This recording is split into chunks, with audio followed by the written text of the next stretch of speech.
Зашто? Ги слушнете најубавите зборови од чистите детски срца.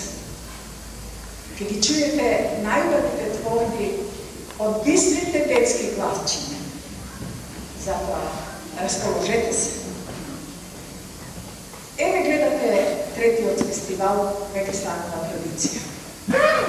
Наистина, со тешкоти, со мака, да се организира еден ваков фестивал, со немање средства, она што се вели без денар, почнуваме некаква манифестација.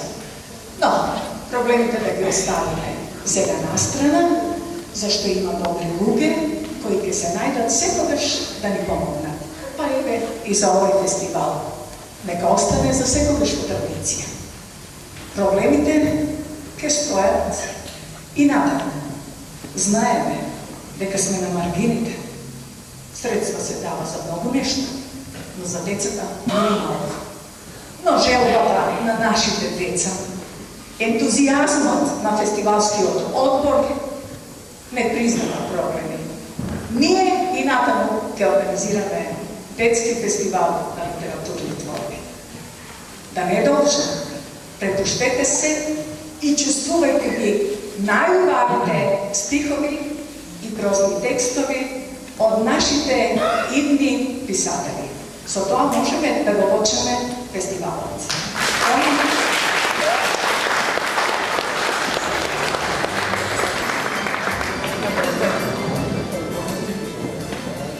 Домашни. Многу сте згодени и тешки. Наставниците ги даваат, ама ние мора да ги пишуваме. Така вели и нашиот голем, односно мал, само пето дарение, Исто Кулчар од училиштето 11 октомври од Скопје со песната Домашна работа.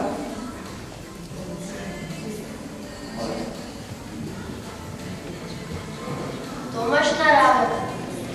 По македонски јазик домашна многу лесна, треба да напишеме каква било песна.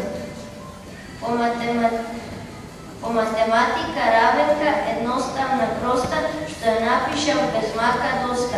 По биологијата интересна, проект за работниците, во главата ми влесна. А ние треба да пишуваме.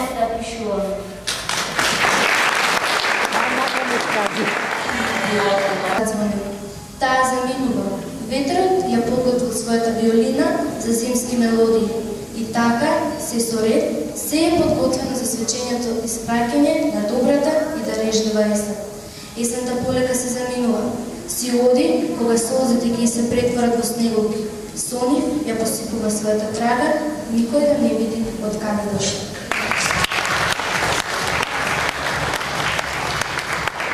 Благодарам предното. Сега, да чуеме еден убав прозен текст Езеро Лабочина од Тамара Димковска од училиштето 11 октомври од Скопје. Повели на Лабочина. Се појавуваат мугрите, се шири миризбата на едно езеро. Се чудам, каде е тоа езеро? Отидов во гуината, потоа излегов надвор и повторно го почувствував тој бран на езерото. Насекаде чувствував длабочина. Длабочина која ме тераше да се расунам. Сонцето изгрева. Пев на полето, но се уште таа длабочина не ме остави намира. Играта, небото ја прифаќаше како звонив бран. Смејата, земјата ја собираше како сила. Се уште мислев на езерото, на длабочината, бев замислена. Ручев, додека јадев, храната ја почувствував како да собирам бисерни пени од немирното езеро. Кога пиев, како да паѓа во сина бескрена длабочина. Излегува месечината. Се вратив дома. Пунарот ме подсетуваше на таа длабочина. Езерото помагаше. Си легнав. Пижамите се претворија во бескрајна синина. Потонав во меката перница. Ме покрија брановите. Потонав. Сонувам. Во сонот се гледав себе си. Сватив дека тоа невидливо езеро не постои. Длабочината се изгуби. Сгрешив. Небото беше езерото, облаците беа пената, земјата беше таа бескрајна длабочина. Сонот ми се оствари.